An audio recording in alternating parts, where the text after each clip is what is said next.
অভিনেত্রী মেহজাবিন চৌধুরী এবং তার ভাই আলিসান চৌধুরীর বিরুদ্ধে গ্রেফতারি পরোয়ানা জারি করেছেন ঢাকার একটি আদালত। ব্যবসায় অংশীদার করার প্রতিশ্রুতি দিয়ে ২৭ লাখ টাকা আত্মসাৎ করা ও হত্যার হুমকি দেওয়ার অভিযোগে এ পরোয়ানা জারি করা হয়। ঢাকা নির্বাহী ম্যাজিস্ট্রেট আদালত ৩ এর বিচারক আফরোজা তানিয়া গত ১০ নভেম্বর তাদের বিরুদ্ধে গ্রেফতারি পরোয়ানা জারি করেন। মামলার বাদী আমিরুল ইসলাম রোববার গ্রেফতারি পরোয়ানা জারির তথ্য নিশ্চিত করেন। আমিরুল বলেন, গত ১০ নভেম্বর মামলার আসামিদের আদালতে হাজির হবার দিন ঠিক থাকলেও তারা আসেনি। এজন্য আদালত তাদের বিরুদ্ধে গ্রেফতারি পরোয়ানা জারি করেছে। গ্রেফতার সংক্রান্ত তামিল প্রতিবেদন দাখিলের জন্য আগামী ১৮ ডিসেম্বর দিন ঠিক করেছে আদালত।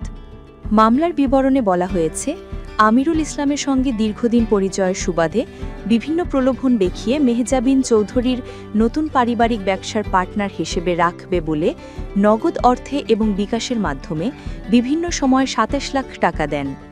এরপর মেহজাবিন ও তার ভাই দীর্ঘদিন ব্যবসায়িক কার্যক্রম শুরুর উদ্যোগ না নেওয়ায় আমিরুল ইসলাম বিভিন্ন সময় টাকা চাইতে গেলে আজকে দিব, কালকে দিব বলে দীর্ঘদিন কালক্ষেপণ করে।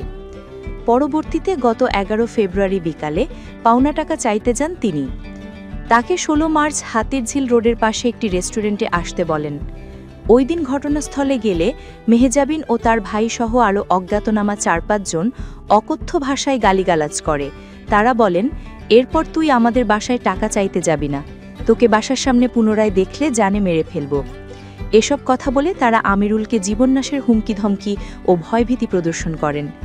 বিষয়টি সমাধানের জন্য সংশ্লিষ্ট ভাটারা থানায় গেলে কর্তৃপক্ষ আদালতে মামলা দায়ের করার জন্য পরামর্শ দেয়। এ ঘটনায় আমিরুল ইসলাম গত ২৪ মার্চ বাদী হয়ে ঢাকার নির্বাহী ম্যাজিস্ট্রেট আদালতে মামলা দায়ের করেন।